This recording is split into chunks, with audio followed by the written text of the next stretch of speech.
Hi friends, അസ്സലാമു അലൈക്കും. നമസ്കാരം. പുതിയൊരു വീഡിയോയിലേക്ക് എല്ലാ കൂട്ടുകാർക്കും വീണ്ടും സ്വാഗതം. ഇന്ന് നമ്മളൊരു ക്ലീനിങ് മോട്ടിവേഷൻ്റെ വീഡിയോ ആയിട്ടാണ് വന്നിരിക്കുന്നത്. നമ്മൾ സ്റ്റവ് എപ്പോഴും നമ്മൾ എന്നും ഡെയിലി ക്ലീൻ ചെയ്തില്ലെങ്കിൽ മിക്കവാറും നമ്മൾ സ്റ്റവിൽ ശരിക്കും അഴുക്കൊക്കെ പിടിച്ചിരിക്കും. നമുക്ക് എന്നും ക്ലീൻ ചെയ്യാനും ഡീപ്പായിട്ട് ക്ലീൻ ചെയ്യാനായിട്ട് ബുദ്ധിമുട്ടാണ്. നമ്മൾ ഇന്നൊരു ഡീപ്പ് ക്ലീനിങ്ങിൻ്റെ വീഡിയോ ആണ്.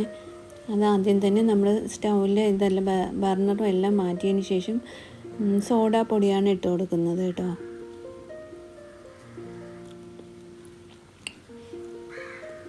അതിനുശേഷം ഒരു നാരങ്ങ ഒന്ന് കട്ട് ചെയ്തിട്ട് അത് വെച്ചിട്ട് നന്നായിട്ട് ഈ സോഡാപ്പൊടിയിലോട്ട് പ്രസ് ചെയ്തിട്ട് നന്നായിട്ട് നമ്മൾ സ്റ്റൗവിലോട്ടൊന്ന് തേച്ച് പിടിപ്പിച്ച് കൊടുക്കാം കേട്ടോ. നല്ല ഒന്ന് അമർത്തി പ്രസ് ചെയ്ത് തേച്ച് കൊടുക്കണം കേട്ടോ. നമ്മൾ സാധാരണ ഈ സ്റ്റീലിലെ സ്റ്റവ് വൃത്തിയാക്കാൻ കുറച്ച് പാടാണ് കേട്ടോ. നമ്മൾ ചായയും ഒക്കെ ചൂടാക്കാൻ നേരത്ത് ചിലപ്പം പൊങ്ങിച്ചെരിഞ്ഞ് പോകും കേട്ടോ. നമ്മൾ കുറച്ച് വെച്ച് കഴിഞ്ഞാലും ചിലപ്പം പൊങ്ങിച്ചെരിയും. അതായത് പൊങ്ങിച്ചൊരിയാതിരിക്കാനായിട്ട് നമ്മളൊരു സ്പൂണ് ഒന്ന് ഇട്ട് കൊടുക്കാൻ ചിലപ്പോഴൊക്കെ തൂവി പോകുമായിരിക്കും കേട്ടോ. നന്നായിട്ടൊന്ന് തേച്ച് കൊടുക്കാം കേട്ടോ.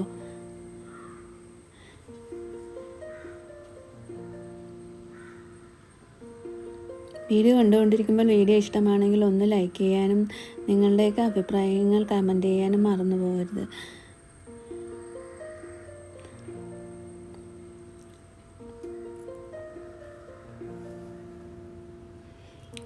നമ്മൾ 2 ആഴ്ച കൂടുമ്പോൾ അല്ലെങ്കിൽ ആഴ്ചയിൽ ഒരു ദിവസമെങ്കിൽ നന്നായിട്ട് ഡീപ്പായിട്ട് ക്ലീൻ ചെയ്യണം. അല്ലെങ്കിൽ നമ്മൾ സാധാരണ ജസ്റ്റ് നമ്മളെന്നും കുറച്ചൊക്കെ തുടച്ച് മാറ്റുമായിരിക്കും. പക്ഷേ നമ്മൾ ആഴ്ചയിൽ ഒരു ദിവസമെങ്കിലും ഡീപ്പ് ക്ലീൻ ചെയ്തില്ലെങ്കിൽ നമ്മൾ സ്റ്റൗവിൽ കുറച്ച് പൊടിയൊക്കെ അകത്തൊക്കെ പറ്റിയിരിക്കും കേട്ടോ. ബർണറൊക്കെ നന്നായിട്ട് നമ്മൾ ബ്രഷോ എന്തെങ്കിലുമൊക്കെ വെച്ച് ഒന്ന് ക്ലീൻ ചെയ്ത് കൊടുക്കണം ഇടയ്ക്കിടയ്ക്ക്. അല്ലെങ്കിൽ പിന്നെ കത്താനായിട്ട് ഭയങ്കര പാടായിരിക്കും കേട്ടോ.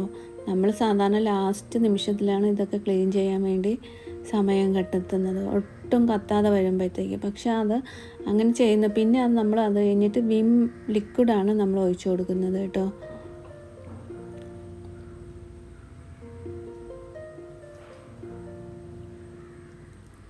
നമുക്ക് ചെറുതായിട്ടൊന്ന് ഡൈല്യൂട്ട് ചെയ്തിട്ട് വേണമെങ്കിൽ ഒഴിച്ചു കൊടുക്കാം. നമുക്ക് എന്നതിന് ശേഷം നമുക്ക്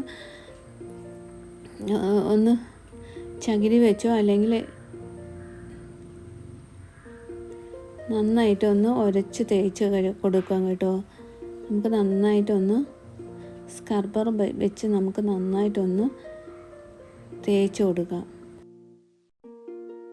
അപ്പം നന്നായിട്ട് സ്ക്രബ്ബർ വെച്ച് തേച്ച് വൃത്തിയാക്കിയിട്ടുണ്ട്. അതിന് ശേഷം നമ്മൾ സ്പോഞ്ച് കണക്കുള്ളതിൽ കുറച്ച് വെള്ളം എടുത്തതിന് ശേഷം നമുക്കൊന്ന് വൃത്തിയാക്കി കൊടുക്കാം.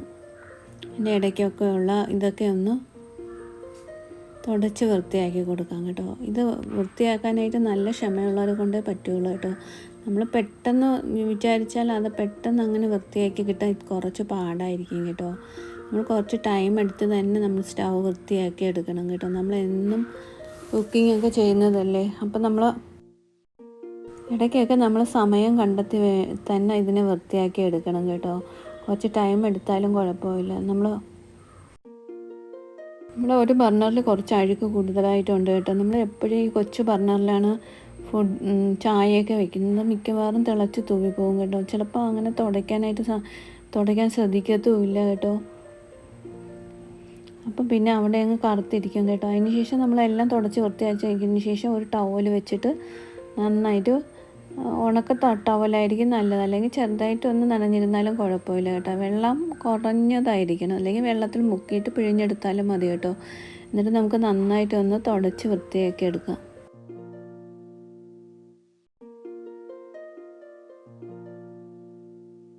നിങ്ങൾക്ക് വീഡിയോ കണ്ടുകൊണ്ടിരിക്കുമ്പോൾ വീഡിയോ ഇഷ്ടമാണെങ്കിൽ നിങ്ങളുടെ ഫ്രണ്ട്സിനും ഫാമിലിക്കും ഒക്കെ ഒന്ന് ഷെയർ ചെയ്ത് കൊടുത്തേക്കണേ. നിങ്ങളുടെ സപ്പോർട്ടും സഹകരണം ഉണ്ടെങ്കിൽ മാത്രമല്ലേ നമുക്ക് മുന്നോട്ട് പോകാനും മോട്ടിവേഷനും ഉണ്ടാവുകയുള്ളൂ. നിങ്ങളുടെയൊക്കെ സഹകരണങ്ങൾ പ്രതീക്ഷിച്ചോളുന്നു. നമ്മൾ സ്റ്റവ് ഇപ്പം വൃത്തിയായിട്ടുണ്ട് കേട്ടോ.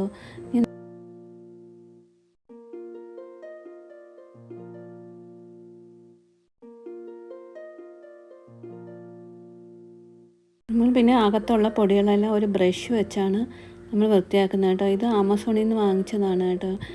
ബർണർ വൃത്തിയാക്കാനായിട്ടുള്ള ഒരു ഇത് ബ്രിസ്റ്റൽസിൽ കൊണ്ടുണ്ടാക്കിയതാണ് കേട്ടോ. നമ്മൾ ചെറിയ ചെറിയ കമ്പി, ചെറിയൊരു കുഞ്ഞു കമ്പിയാണ്, കൊച്ചു കൊച്ചു കമ്പിയാണ് കേട്ടോ അതിനകത്ത്. അത് ആമസോണിൽ വാങ്ങിക്കാൻ കിട്ടും കേട്ടോ. അത് വെച്ച് നമുക്ക് ഈ ബർണറിനകത്തുള്ള പൊടിയൊക്കെ നമുക്ക് ബ്രഷ് വെച്ച് ഇങ്ങനെ തേച്ച് കളയാവുന്നതാണ് കേട്ടോ. നല്ല യൂസ്ഫുള്ളാണ് കേട്ടോ.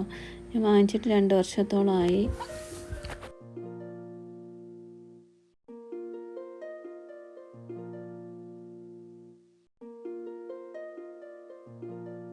നമ്മളിപ്പോൾ എല്ലാം ക്ലീൻ ചെയ്തിട്ടുണ്ട്. നമുക്കിനി ബർണറെല്ലാം അതാത് സ്ഥാനത്ത് തന്നെ വെച്ച് കൊടുക്കാം കേട്ടോ. ഇത് നല്ലോണം മാച്ചായിട്ട് വന്നില്ലെങ്കിൽ ഇത് കത്താൻ ഭയങ്കര പാടാണ് കേട്ടോ. അതുകൊണ്ട് കുറച്ച് ടൈം എടുക്കും നമുക്ക് ഈ ബർണറൊക്കെ എടുത്ത് വയ്ക്കാനായിട്ട്.